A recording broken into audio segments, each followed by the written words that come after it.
মিমি, এবার বরং একটু চোখ রাখা যাক রাজ্যের শিক্ষার দিকে।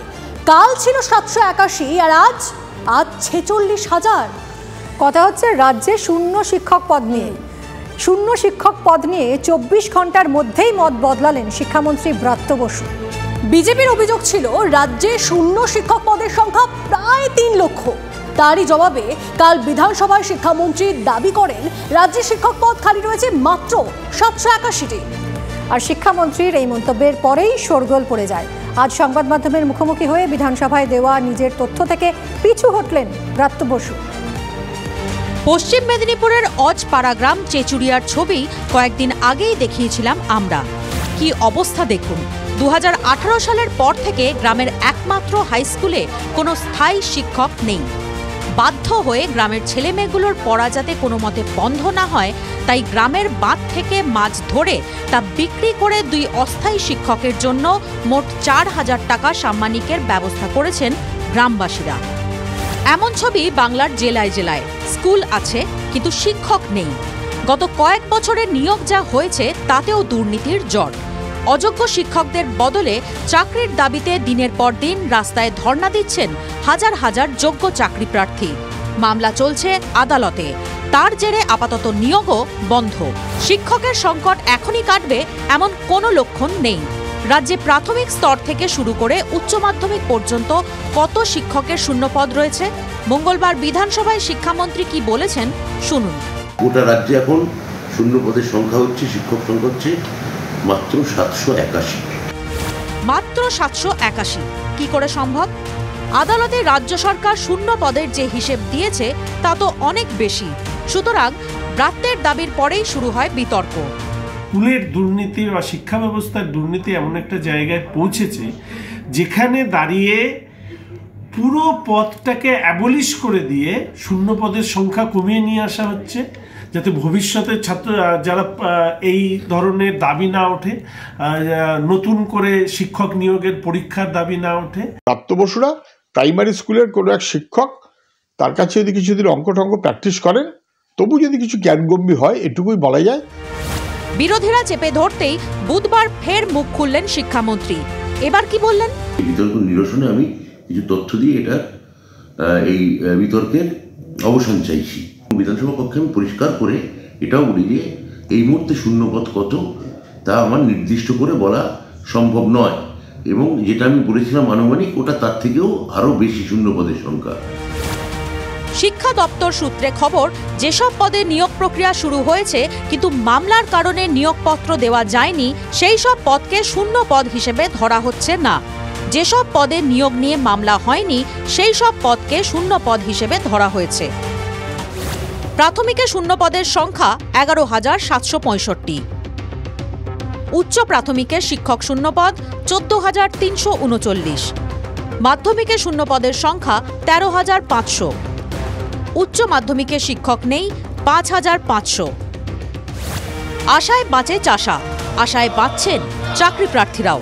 কবে নিয়োগ হবে সেই প্রশ্নই তুলছেন চাকরি প্রার্থীরা। তো আমরা পজিটিভ বার্তাই পাচ্ছি যে তোমাদের হবে। আমাদের সবসময় বলা হচ্ছে যে তোমাদের হবে, তোমরা যোগ্য, তোমরা আরেকটু ধৈর্য ধরো, এতদিন ধৈর্য ধরেছো, তোমরা আর একটু ধৈর্য ধরো। আমরা কতটা ধৈর্য ধরবো? আমরা নিঃশেষ হয়ে যাচ্ছে, আমাদের প্রাণটুকু চলে গেলে তারপরে কি আমাদের নিয়োগ দেওয়া হবে? রোদে ঝড়ে বৃষ্টিতে হাজার দিন অতিক্রম করতে চললেন গান্ধীমূর্তির আন্দোলনকারীরা।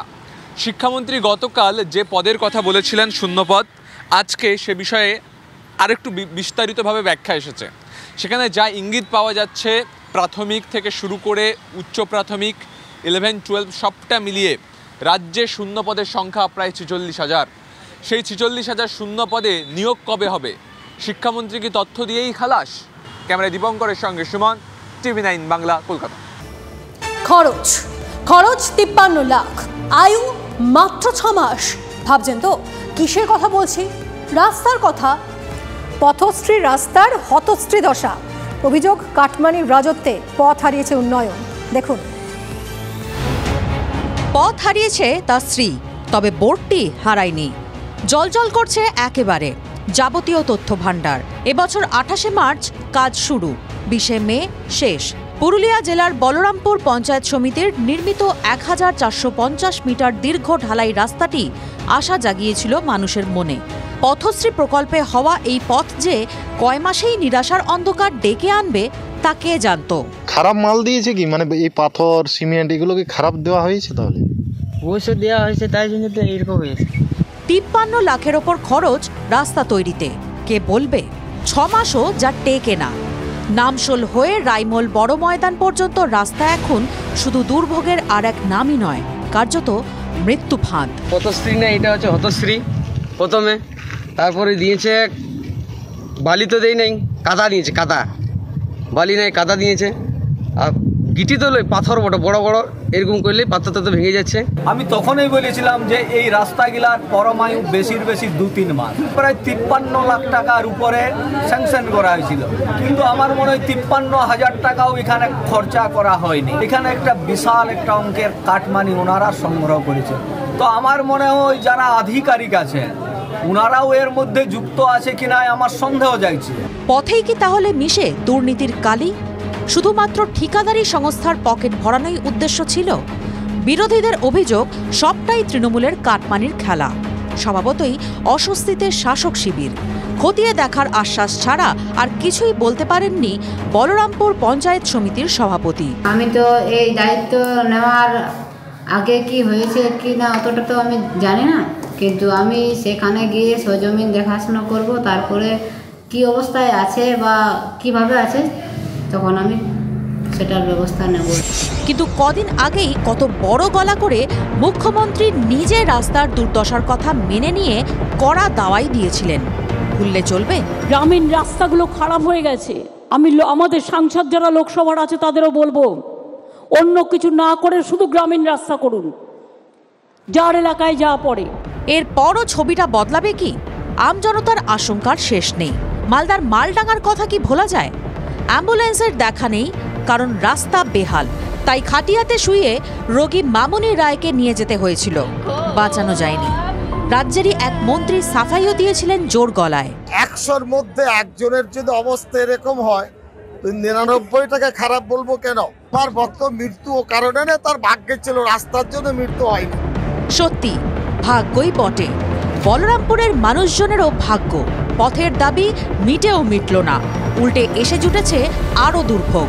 দায়টা কার? জবাব কে দেবে? Bureau report, TV9 Bangla.